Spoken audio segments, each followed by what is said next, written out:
ഈശോയിൽ സ്നേഹമുള്ളവരെ, വിശുദ്ധ യോഹന്നാന്റെ സുവിശേഷം 6-ാം അധ്യായം 16 മുതൽ 24 വരെയുള്ള തിരുവചനങ്ങളാണ് നമ്മളിന്ന് ധ്യാനിക്കുക. മത്തായിയുടെയും മർക്കോസിൻ്റെയും സുവിശേഷത്തിൽ ഈ ഭാഗം കടന്നു വരുന്നുണ്ട്. യേശു വെള്ളത്തിന് മീതെ നടക്കുകയാണ്. യേശു വലിയൊരു അത്ഭുതം ചെയ്യുകയാണ്. നേരത്തെ കരയിൽ വെച്ച് ഉള്ള അത്ഭുതം, അപ്പം വർദ്ധിപ്പിച്ച അത്ഭുതം എല്ലാവരും കണ്ടതാണ്. ഇനി ശിഷ്യന്മാര് കടലിൽ യേശു നടത്തുന്ന വലിയ അത്ഭുതം കാണാനായിട്ട് പോവുകയാണ്. 3 ചിന്തകൾ നമുക്ക് ഈ സുവിശേഷം വായിക്കുമ്പോൾ നമ്മുടെ മനസ്സിൽ കൊണ്ടുവരാം. സമാന്തര സുവിശേഷങ്ങളിൽ യേശു ആവശ്യപ്പെടുന്ന അനുസരിച്ചിട്ടാണ് ശിഷ്യന്മാർ വഞ്ചിയിൽ കയറി കഫർനാമിലേക്ക് പോകുന്നത്. അങ്ങനെ അവർ പോകുന്നു. അവർ പോകുമ്പോൾ അവർക്ക് ശക്തമായ കാറ്റിനെ നേരിടേണ്ടി വരികയാണ്. കടൽക്ഷോഭം. എന്തുകൊണ്ടാകാം ഇങ്ങനെ കടൽക്ഷോഭം ഉണ്ടാകുന്നത്? ജീവിതത്തിൽ ഈശോ പറഞ്ഞിട്ടാണ് അവർ വഞ്ചിയിൽ കയറിപ്പോയത്. അപ്പോൾ അവർക്ക് നേരിടേണ്ടി വന്നത് കൊടുങ്കാറ്റാണ്.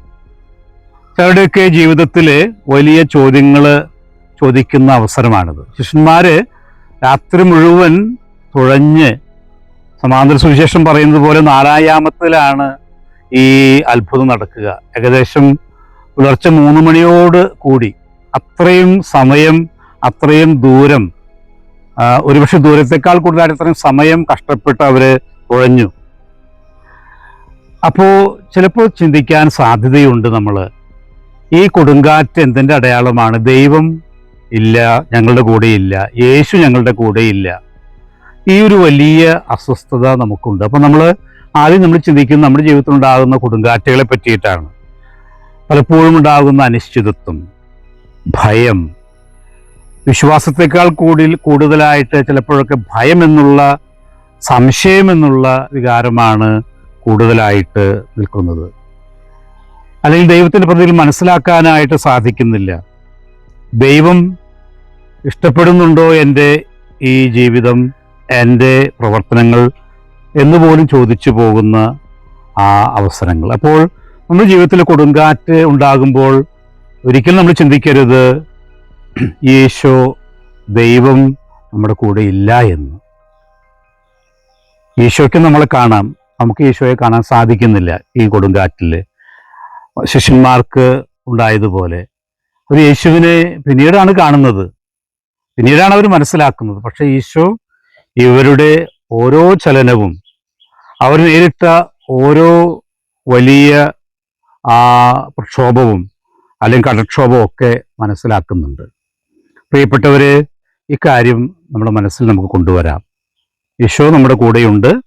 നമ്മുടെ സഹനങ്ങളും നമ്മുടെ ദുരിതങ്ങളും നമ്മുടെ ജീവിതത്തിലെ അനിശ്ചിതത്വവും അസ്വസ്ഥതകളൊക്കെ കാണുന്നവൻ ആയിട്ടുള്ള ദൈവം നമ്മുടെ ചുറ്റുമുണ്ട്, നമ്മുടെ തൊട്ടടുത്തുണ്ട് എന്ന് മനസ്സിലാക്കുക. അതാണ് നമ്മൾ മനസ്സിൽ കൊണ്ടുവരുന്ന 1-ാമത്തെ കാര്യം.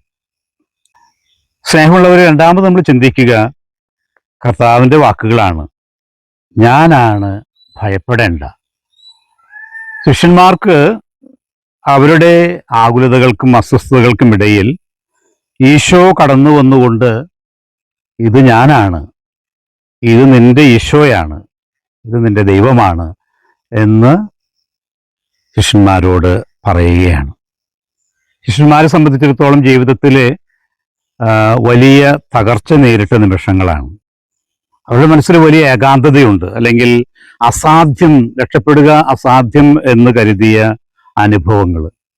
ഇതൊക്കെ നമ്മുടെ അനുഭവങ്ങളാണ്. അപ്പോൾ ഏറ്റവും പ്രധാനപ്പെട്ട കാര്യം, നിന്റെ കൂടെയുള്ളത്, നിന്നെ ശക്തിപ്പെടുത്താൻ കൂടെയുള്ളത് ആരാണെന്ന് തിരിച്ചറിയുക എന്നുള്ളതാണ് ഏറ്റവും പ്രധാനപ്പെട്ട കാര്യം. ഇത് ഭൂതമല്ല, ഇത് സ്വപ്നമല്ല, ഇത് ഒരു മായക്കാഴ്ചയല്ല, ഇത് റിയലാണ്, ഇത് യാഥാർത്ഥ്യമാണ്. ഈശോ നിത്യം എന്നോടൊപ്പം വസിക്കുന്നു.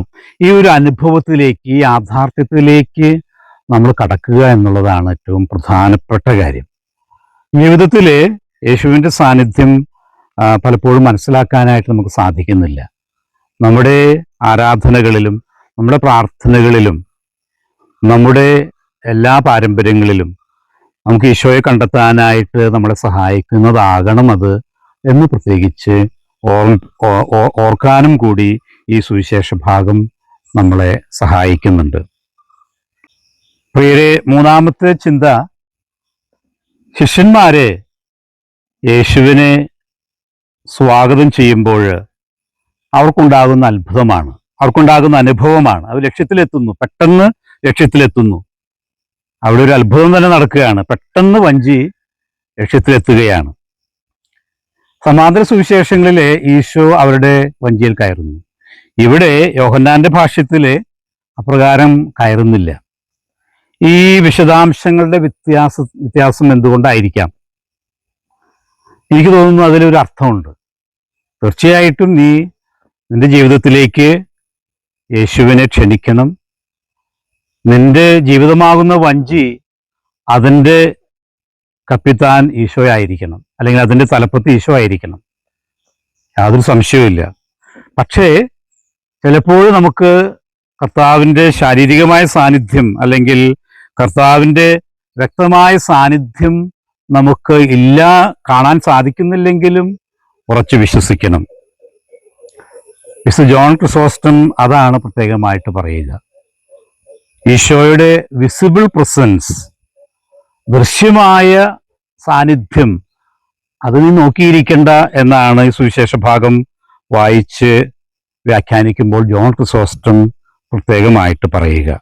നിനക്ക് ഈശോയുടെ സാന്നിധ്യം നിനക്ക് പെട്ടെന്ന് ദൃശ്യമാകുന്നില്ലെങ്കിലും ഈശോ നിന്റെ കൂടെയുണ്ട്, അത് ബോധ്യപ്പെടുക. മർത്തായും മറിയവും നീ ഇവിടെ ഉണ്ടായിരുന്നെങ്കിൽ ഞങ്ങളുടെ സഹോദരൻ മരിക്കുമായിരുന്നില്ല എന്ന് പറയുന്നത് പോലെ തന്നെയാണ്. ഈശോയുടെ ഭൗതിക സാന്നിധ്യമുണ്ടെങ്കിലേ എന്തെങ്കിലും കാര്യമുള്ളൂ എന്ന് മർത്തായും മറിയവും പറയുന്നത് പോലെ തന്നെയാണ് ഇവിടെയും നമ്മൾ കാണുക. അപ്പോൾ യേശുവിൻ്റെ വ്യക്തമായ സാന്നിധ്യമുണ്ട് എന്ന് തിരിച്ചറിയുക. ബോധ്യം ഉള്ളിൽ നീ കൊണ്ടു നടക്കുമ്പോൾ നിന്റെ ലക്ഷ്യം അത് നിനക്ക് പൂർത്തിയാക്കാനായിട്ട് സാധിക്കും. നിന്റെ ജീവിത നൗക കരയ്ക്ക് എത്തും, പെട്ടെന്ന് കരയ്ക്കെത്തും. ഈ മൂന്ന് കാര്യങ്ങൾ നമ്മുടെ മനസ്സിൽ നമ്മൾ കൊണ്ടുവരിക. നമ്മൾ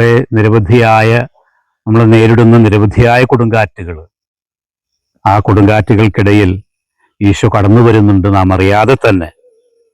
അന്ധകാരമുണ്ടാകാം ജീവിതത്തിൽ. യോഹന്നാൻ പ്രത്യേകമായിട്ട് പറയുന്നുണ്ട്, നേരം ഇരുട്ടി തുടങ്ങി. ഈ ഇരുട്ട് ആഴത്തിൽ ചിന്തിക്കുമ്പോൾ നമ്മൾ അനുദിനവും നമ്മൾ അനുഭവിക്കുന്ന പേടികളാണ്, ആശങ്കകളാണ്, അനിശ്ചിതത്വമാണ്. പക്ഷേ അതിലെല്ലാം ഈശോയുടെ ശക്തമായ സാന്നിധ്യമുണ്ട്. ആ സാന്നിധ്യത്തെ നിനക്ക് പെട്ടെന്ന് ദൃശ്യമായ അടയാളങ്ങളിലൂടെ തിരിച്ചറിയാൻ സാധിച്ചില്ലെങ്കിലും ആഴമായി വിശ്വസിക്കുക, കണ്ണടച്ച് വിശ്വസിക്കുക, കർത്താവ് കൂടെയുണ്ട് എന്നോർക്കുക. ആ വിശ്വാസത്തിൽ ആഴമായി വളരാൻ, നമ്മുടെ ജീവിതത്തെ മുഴുവനും സമർപ്പിക്കാൻ, നമ്മുടെ ജീവിതത്തിലേക്ക് യേശുവിനെ ഏറെ സ്നേഹത്തോടെ സ്വാഗതം ചെയ്യാൻ നമുക്കിന്ന് സാധിക്കട്ടെ എന്ന് പ്രത്യേകം പ്രാർത്ഥിക്കുന്നു. ആമേൻ.